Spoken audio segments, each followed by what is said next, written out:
Our continued reading of the Bible through the year, a reading of the book of Numbers, chapters 3 through 5, followed by a reading of the letter to the Hebrews, chapters 12. Numbers, and these readings from the English Standard Version of the Bible by Crossways Publishing, Numbers 3 through 5. These are the generations of Aaron and Moses at the time when the Lord spoke with Moses on Mount Sinai. These are the names of the sons of Aaron: Nadab the firstborn, and Abihu, Eleazar, and Ithamar.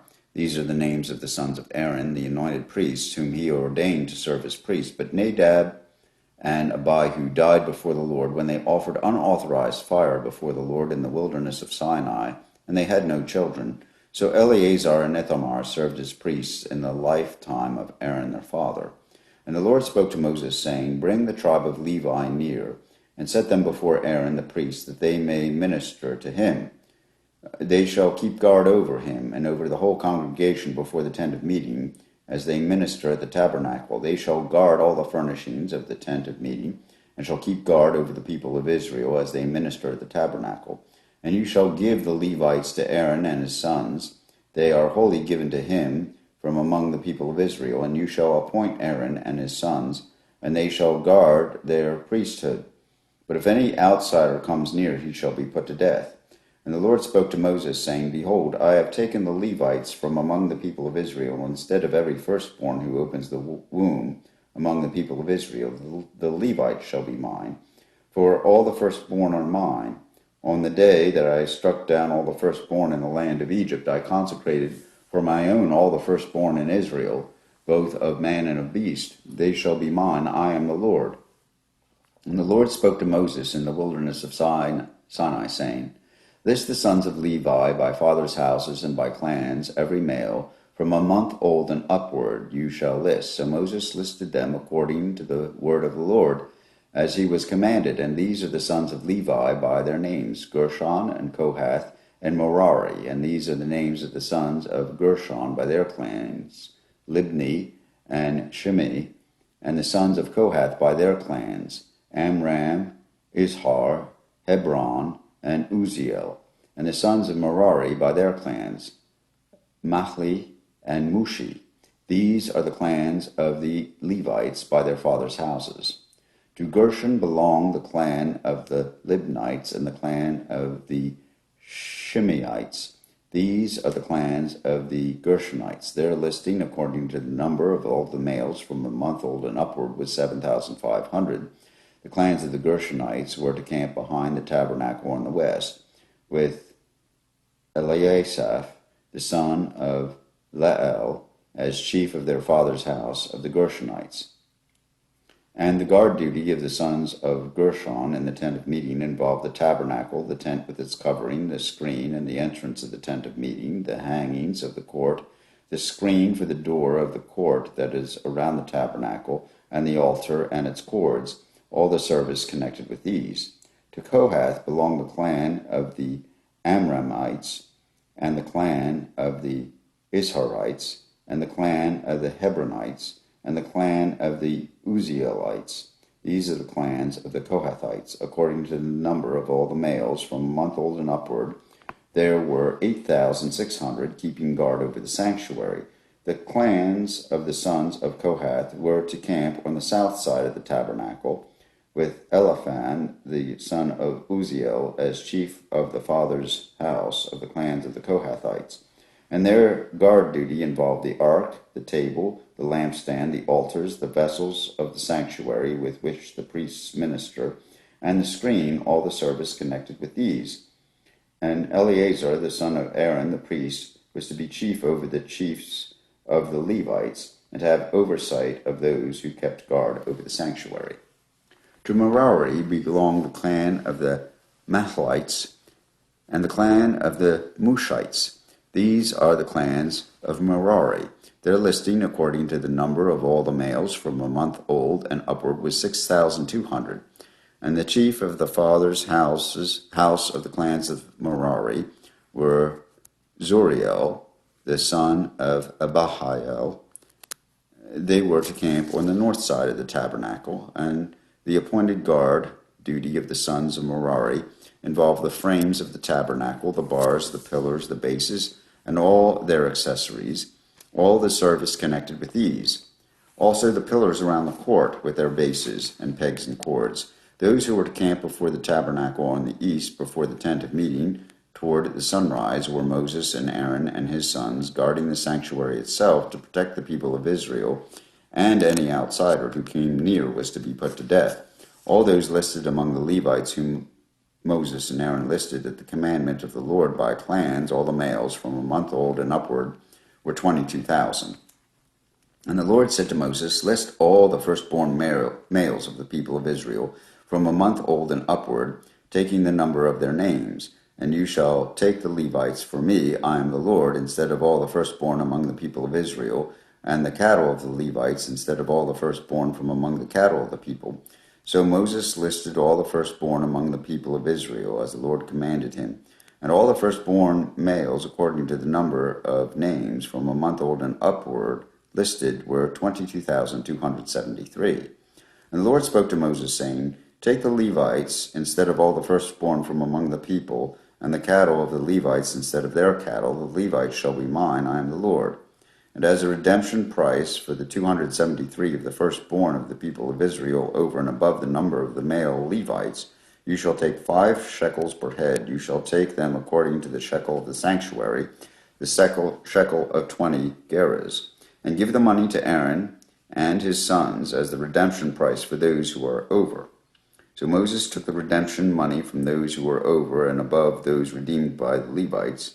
From the firstborn of the people of Israel, he took the money, 1,365 shekels by the shekel of the sanctuary, and Moses gave the redemption money to Aaron and his sons according to the word of the Lord, as the Lord commanded Moses. The Lord spoke to Moses and Aaron, saying, Take a census of the sons of Kohath from among the sons of Levi by their clans and their fathers' houses, from 30 years old and up to 50 years old, all who can come on duty to do the work of the tent of meeting. This is the service of the sons of Kohath in the tent of meeting, the most holy things. When the camp is to set out, Aaron and his sons shall go in and take down the veil of the screen and cover the ark of the testimony with it. Then they shall put on it a cover of goatskin, and spread on top of that a cloth all of blue, and shall put in its poles. And over the table of the bread of presence they shall spread a cloth of blue, and put on it the plates, the dishes for incense, the bowls, and the flagons for the drink offering. The regular showbread also shall be on it. And they shall spread over them a cloth of scarlet, and cover the same with a covering of goatskin, and shall put in its poles. And they shall take a cloth of blue, and cover the lampstand for the light, with its lamps, its tongs, its trays, and all the vessels of oil with which it is supplied. And they shall put it with all its utensils in a covering of goatskin, and shall put it on the carrying frame. And over the golden altar they shall spread a cloth of blue, and cover it with a covering of goatskin, and shall put in its poles. And they shall take all the vessels of the service that are used in the sanctuary, and put them in cloth of blue, and cover them with a covering of goatskin, and put them on the carrying frame. And they shall take away the ashes from the altar, and spread a purple cloth over it. And they shall put on it all the utensils of the altar, which are used for the service there, the fire pans, the forks, the shovels, and the basins, all the utensils of the altar. And they shall spread on it a covering of goatskin, and shall put in its poles. And when Aaron and his sons have finished covering the sanctuary and all the furnishings of the sanctuary, as the camp sets out, after that the sons of Kohath shall come to carry these. But they must not touch the holy things, lest they die. These are the things of the tent of meeting that the sons of Kohath are to carry. And Eleazar the son of Aaron, the priest, shall have charge of the oil for the light, the fragrant incense, the regular grain offering, and the anointing oil, with the oversight of the whole tabernacle, and all that is in it, of the sanctuary and its vessels. The Lord spoke to Moses and Aaron, saying, Let not the tribe of the clans of the Kohathites be destroyed from among the Levites, but deal thus with them that they may live and not die, when they come near to the most holy things. And Aaron and his sons shall go in and appoint them each to his task and to his burden, but they shall not go in to look on the holy things, even for a moment, lest they die. The Lord spoke to Moses, saying, Take a census of the sons of Gershon also by their fathers' houses and by their clans. From 30 years old up to 50 years old, you shall list them, all who can come on duty to do service in the tent of meeting. This is the service of the clans of the Gershonites in serving and bearing burdens. They shall carry the curtains of the tabernacle and the tent of meeting with its covering, and the covering of goatskin that is on top of it, and the screen for the entrance of the tent of meeting, and the hangings of the court, and the screen for the entrance of the gate of the court that is around the tabernacle, and the altar, and the cords, and all the equipment for their service. And they shall do all that needs to be done with regard to them. All the service of the son of the Gershonites shall be at the command of Aaron and his sons, in all that they are to carry, and in all that they have to do. And you shall assign to their charge all that they are to carry. This is the service of the clans of the sons of the Gershonites in the tent of meeting, and their guard duty is to be under the direction of Ithamar the son of Aaron the priest. As for the sons of Merari, you shall list them by their clans and their fathers' houses. From 30 years old and up to 50 years old, you shall list them, every one who can come on duty to do the service of the tent of meeting.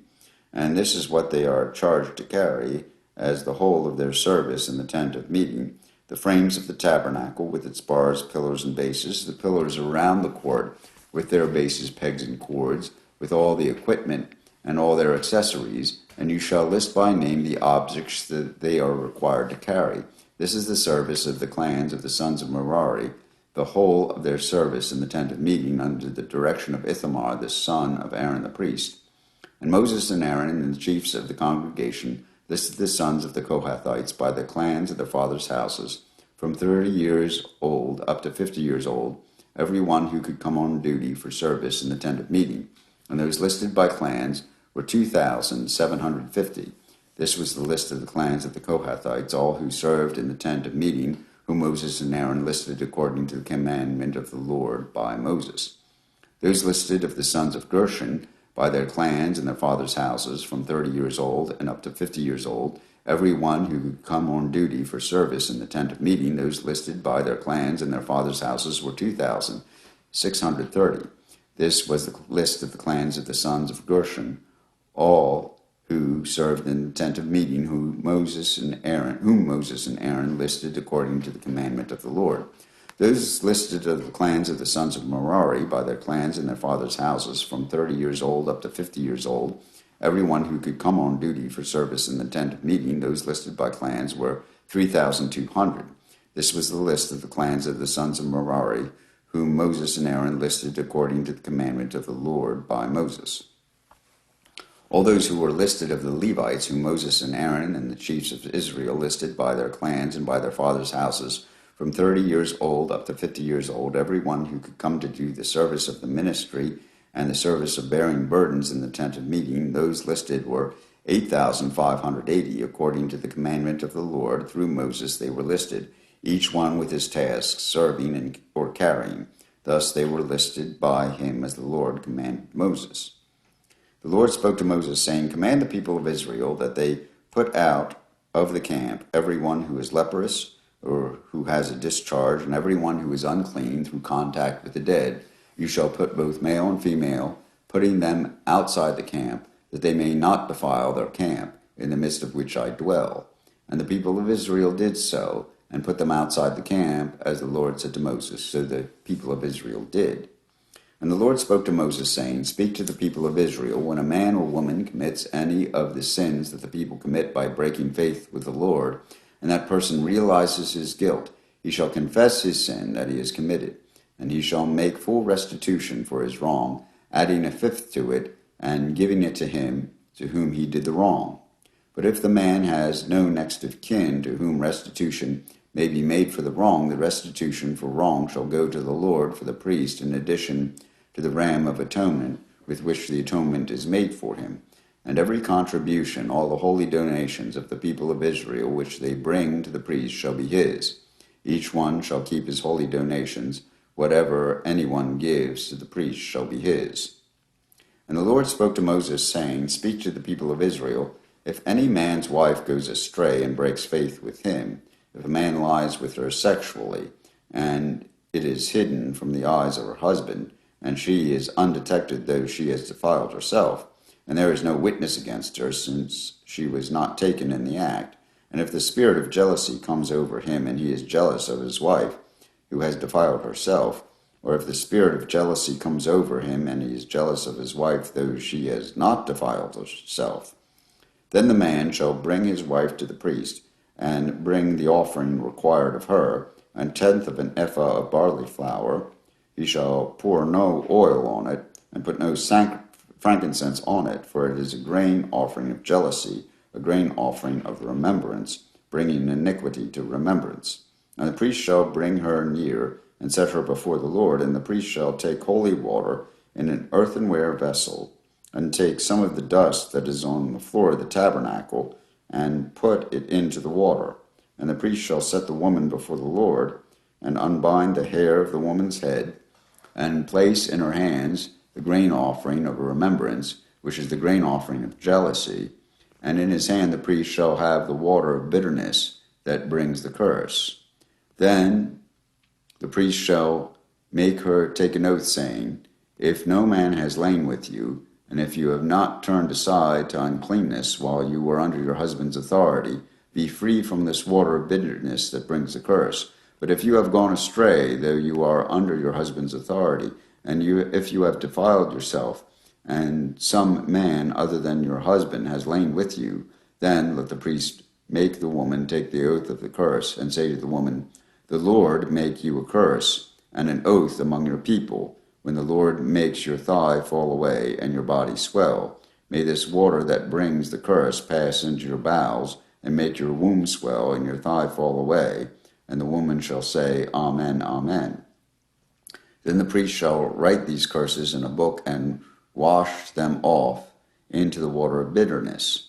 And he shall make the woman drink the water of bitterness that brings the curse, and the water that brings the curse shall enter into her, and cause bitter pain.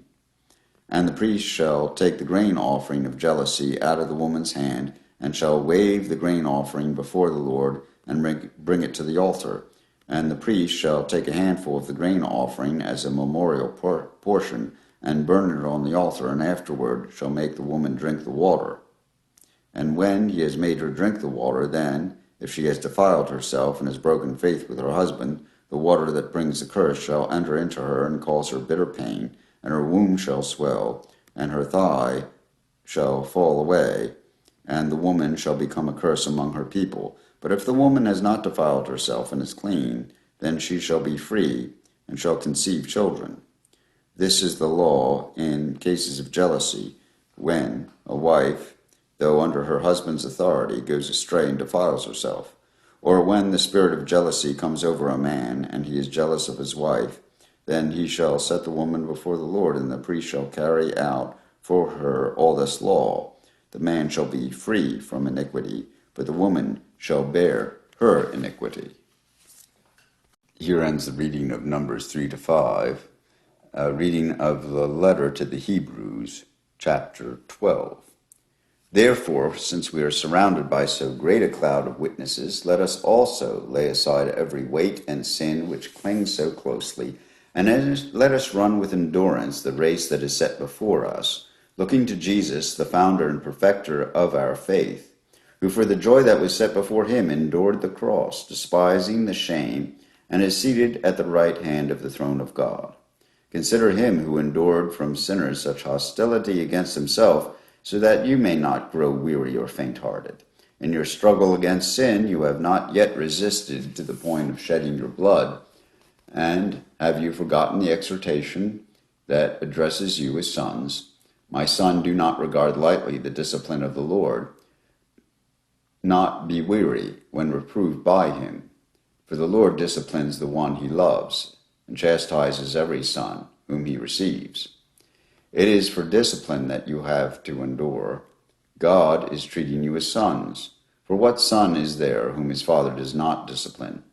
If you are left without discipline in which all have participated, then you are illegitimate children and not sons. Besides this, we have had earthly fathers who disciplined us, and we respected them. Shall we not much more be subject to the Father of spirits and live? For they disciplined us for a short time, as it seemed best to them, but he disciplines us for our good, that we may share his holiness. For the moment, all discipline seems painful rather than pleasant, but later it yields the peaceful fruit of righteousness to those who have been trained by it. Therefore lift your drooping hands and strengthen your weak knees, and make straight paths for your feet, so that what is lame may not be put out of joint, but rather be healed. Strive for peace with everyone, and for holiness, without which no one will see the Lord. See to it that no one fails to obtain the grace of God, that no root of bitterness springs up and causes trouble, and by it many become defiled. That no one is sexually immoral or unholy like Esau, who sold his birthright for a single meal. For you know that afterward, when he desired to inherit the blessing, he was rejected, for he found no chance to repent, though he sought it with tears. For you have not come to what may be touched, a blazing fire, and darkness and gloom and a tempest, and the sound of a trumpet, and a voice whose words made the hearers beg that no further messages be spoken to them. For they could not endure the order that was given. If even a beast touches the mountain, it shall be stoned. Indeed, so terrifying was the sight that Moses said, I tremble with fear. But you have come to Mount Zion, and to the city of the living God, the heavenly Jerusalem, and to innumerable angels in festal gathering, and to the assembly of the firstborn who are enrolled in heaven, and to God the judge of all, and to the spirits of the righteous made perfect, and to Jesus, the mediator of a new covenant, and to the sprinkled blood that speaks a better word than the blood of Abel. See that you do not refuse him who is speaking.